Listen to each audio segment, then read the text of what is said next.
Friends, అందరు బాగున్నారా? నేనైతే బాగున్నానండి. ఈరోజు నేను వేరే రెసిపీ చేస్తున్నాను. ఈరోజు నేను చేయబోయే రెసిపీ వచ్చేసి బీఫ్ చుక్కా అండి. ఈ బీఫ్ చుక్కా వచ్చేసి నేను ఒక 1/2 కిలో బీఫ్ తీసుకొని చేస్తున్నాను.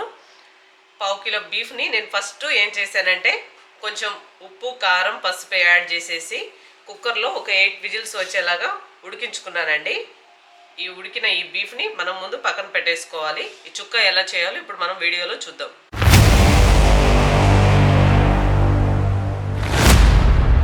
ఫస్ట్ బీఫ్ చుక్కా కోసం స్టవ్ వెలిగించి ఈ విధంగా ఒక ప్యాన్ పెట్టేసుకోవాలి. ప్యాన్ కొంచెం హీట్ అయిన తర్వాత ఆయిల్ వేసుకుందాం. ఒక 3-4 స్పూన్లు ఆయిల్ వేసుకుంటే సరిపోతుంది. ఈ ఆయిల్ కొంచెం హీట్ అవనిద్దామండి. ఆయిల్ హీట్ అయిపోయిందండి. ఇప్పుడు మనం ఇందులో కొన్ని మసాలా దినుసులు యాడ్ చేసుకుందాం. చెక్క, లవంగం, కొంచెం స్టార్ అనీస్ యాడ్ చేశాను. ఇప్పుడు మనం ఇందులో ఒక 1/2 స్పూను సోంపు యాడ్ చేసుకుందాం. అలాగే ఇందులో కొంచెం కరివేపాకు యాడ్ చేసుకుందాం. తర్వాత ఇందులోనే మనం ఉడికించుకున్నాం కదా, ఈ బీఫ్ ఇందులో యాడ్ చేసుకుందాం.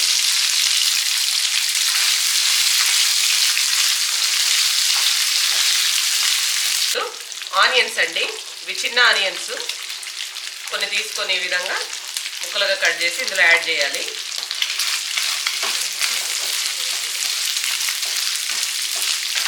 బీఫ్తో పాటు ఈ ఆనియన్స్ కూడా వేగిపోతాయని మనం ముందే ఫ్రై చేసుకోవాల్సిన అవసరం లేదు. ఇలా అయినా ఫ్రై చేసుకోవచ్చు.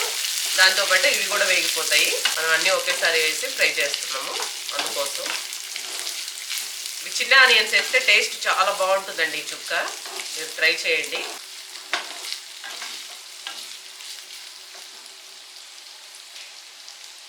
చూడండి, ఈ విధంగా ఆనియన్స్, బీఫ్ కొంచెం ఫ్రై అవ్వాలండి. ఆనియన్స్ లైట్గా కలర్ చేంజ్ అయిపోతాయి. ఈ విధంగా ఫ్రై అయినప్పుడు ఇప్పుడు మనం ఇందులో 1/2 స్పూను అల్లం వెల్లుల్లి పేస్ట్ యాడ్ చేసుకుందాం.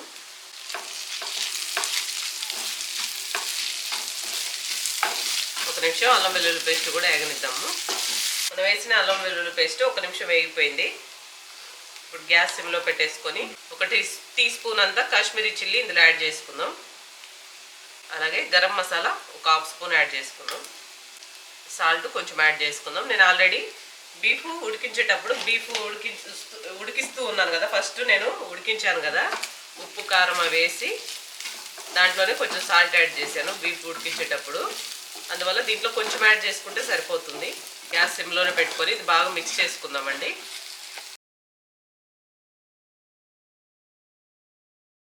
కారం వేసిన తర్వాత ఒక చిన్న టీ గ్లాస్ అని నీళ్ళు యాడ్ చేసుకోవాలండి.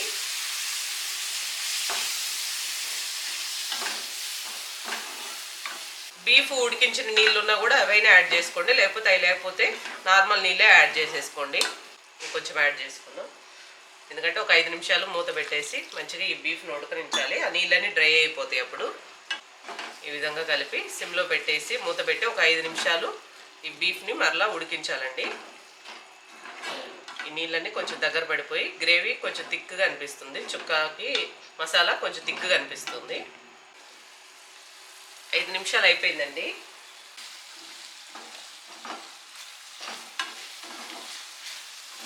అంతే అండి, ఈ విధంగా మొత్తం దగ్గర పడింది.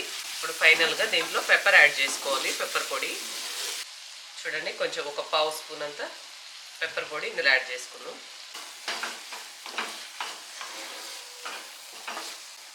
అంతే అండి, చుక్కా అంటే ఈ విధంగా ఉండాలి. కొంచెం మనకి థిక్ గ్రేవీ లాగా ఏదో ఎట్లా అనిపిస్తుంది. చుక్కాకి కొంచెం గ్రేవీ దగ్గరగా ఉన్నట్లు.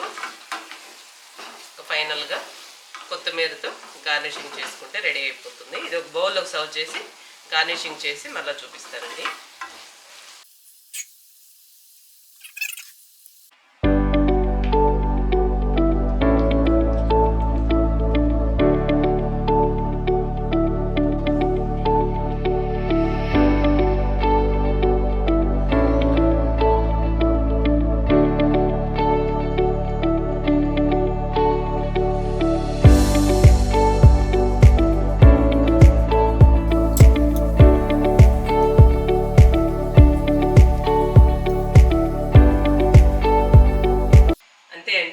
టేస్టీ అయిన బీఫ్ చుక్కా రెడీ అయిపోయింది.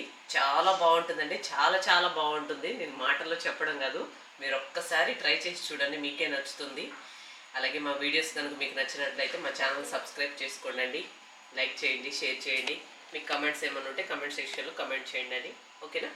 మరొక వీడియోతో మళ్ళీ కలుస్తానండి.